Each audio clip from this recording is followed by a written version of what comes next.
What's going on, guys? This is Mikeinoid, and today I'll be talking about my first time playing Disney Infinity. I don't know if you guys noticed, but I love Skylanders. I was very heavily into collecting the figures between 2011 and 2014, the time Spyro's Adventure and Swap Force were out. I collected as much as I could for Trap Team and Superchargers, but I wasn't able to get all the figures I wanted. It's not my fault Trap Team introduced hundreds of toys. Collecting Skylanders made me miss out on other games, let alone other Toys to Life franchises. Why try out these amazing 3DS titles when I could just buy this triple pack that has Dunebug? I mean, can you imagine getting into another Toys to Life game while you're so balls deep in another? Because I sure couldn't. Disney Infinity was Skylanders' first major competition, releasing months before Swap Force came out. Disney was pulling all the stops to get kids excited for this game. They made figures from classic Disney movies, Pixar movies, live action movies, even their TV shows. Being the incredibly huge fan of Skylanders that I am, I always thought buying this game was a sin worse than premarital sex. How is Disney just gonna rip off Toys for Bob like that? They can't get away with this. They got away with it 3 times. I really had no interest in the first game, but when Disney Infinity started to introduce Marvel and Star Wars characters, it started to get my attention a little bit. I still didn't buy them when they came out, you know.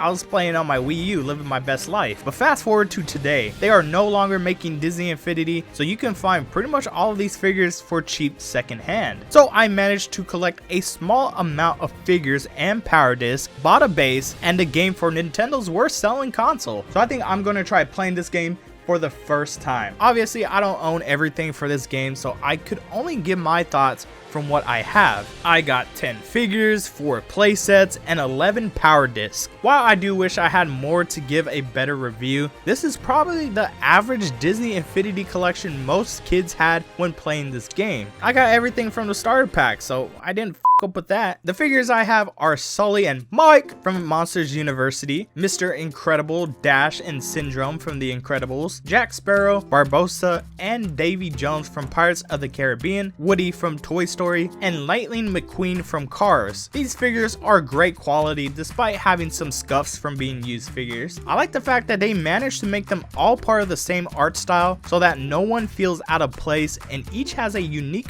base depending on what franchise they're from, which is fun. I have 11 out of the 63 power discs that were released for the first game. These were available in blind packages, so you could have got a power disc you already have, which is pretty annoying. At least they finally let you see what you were getting when Disney Infinity 3.0 came out. Power discs came in 3 categories: ability disc, toy disc, and customizable disc. Ability discs are the circle ones. They go underneath your figure to give them a power up in the toy box or a playset. The toy and customizable discs are hexagonal. The toy disc spawns in a toy, and the customizable disc gives your toy box a new look based on the series it's from. These power discs came out in 3 waves, and you would get 2 discs per $5 pack. Skylanders had blind packages once, but that wasn't too bad because there were only 1 out of 3 things you can get from it. Also, there were rare versions of these power discs. I have 2 ability ones that have red coloring and this holographic picture, so I can only imagine how hard it must have been for someone to get every single power disc. I also have 4 playsets. I got the 3-in-1 Pirates of the Caribbean, Monsters University, and The Incredibles, and then the one from Toy Story. And then we got the base. It's pretty simple to use. Player 1 puts their figure and ability disc on the left side. If there is a second player, they will put their figure and ability disc on the right, and the playset or hexagonal disc will go on the top. This definitely makes everything look nice and neat, but Skylanders just had one big base that lets you put everything on that bitch. But otherwise, it does the job. Unlike Skylanders, the Disney Infinity base has been the same throughout the series, so it will work in all 3 games. You just need to make sure you have the correct base for the console you're playing on. Xbox 360 has its own base, and Xbox One has its own base,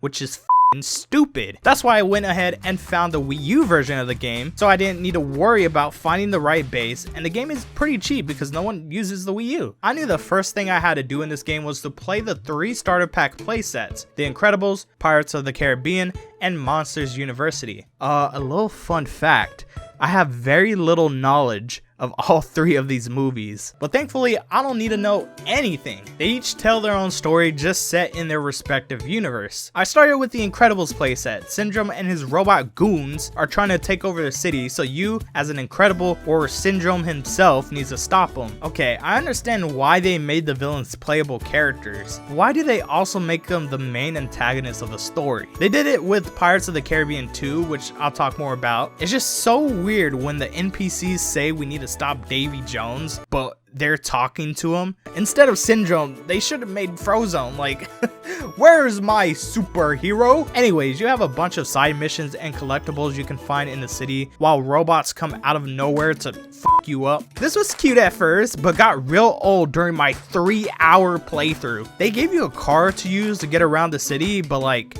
I have Dash. I tried to play as Mr. Incredible and Syndrome, but I mean, Dash was just the most logical pick since I don't need to spawn in a car every time I needed to get back to the prison. But yeah, you just do superhero things around the city. I got some enjoyment out of it, especially running over these little Oh, by the way, if you want to play as Sully in the Incredibles playset, I hate to tell you, but you can't do that. So you need to have certain figures that are compatible with their respective playsets, which on one hand, I can kind of see why people would be upset about it. I mean, they went through the whole effort to make every character the same art style, so it's like, why don't you just let me play as them? But then on the other hand, I mean, I personally wouldn't have played as Mike Wazowski in The Incredibles or Pirates of the Caribbean. It would have been a little bit weird to see them in that universe, you know? Speaking of Mike Wazowski, the Monsters University playset.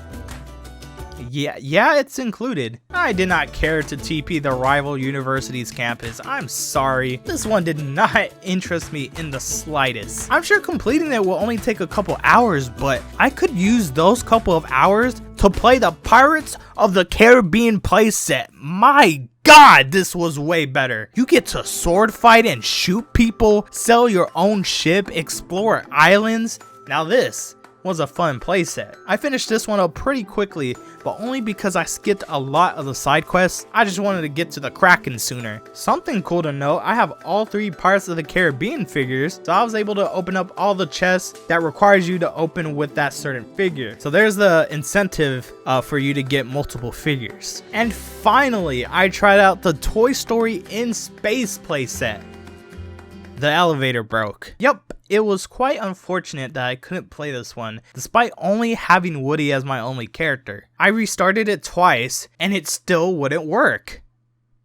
Oh shit, never mind, I got it to work. This one isn't too bad. You're building a suitable planet for the aliens by building hospitals and other buildings. If you don't like a bunch of fetch quests, then I don't think this playset is going to be for you. In fact, I think all of the playsets won't be for you. Pretty much all of them have fetch quests, but I like Toy Story, so it's cool to see all the characters and references. As you can see, this game looks a bit rough. That's because I'm playing on the Wii U, baby. I'm sure you could get a better experience on a PS3 or Xbox 360, but the Wii U gamepad showed me my missions. Yeah, it was definitely hard to get lost in each playset. I even had the choice to play the game on the gamepad screen, and oh man, it looks even worse. So that just leaves me with one more thing to try out.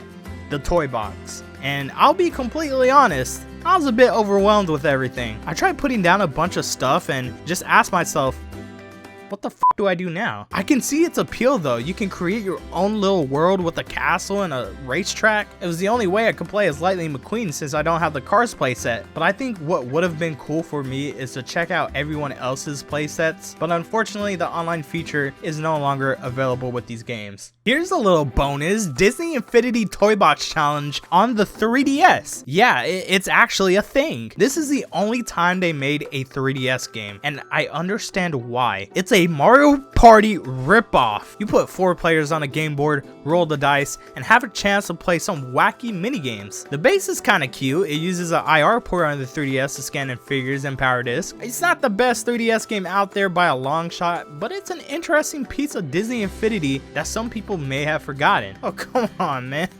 I didn't know I was gonna get kicked off. So Disney Infinity.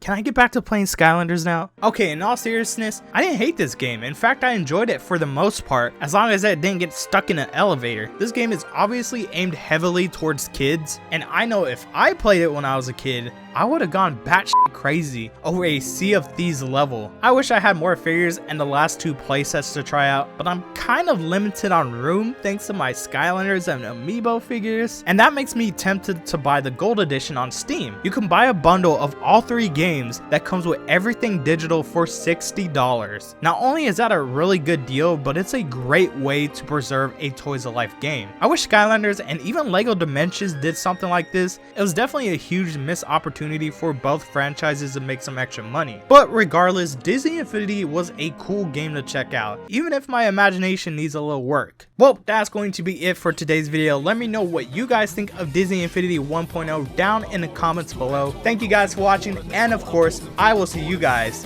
in the next one. Take care. If only there were some stairs I could take.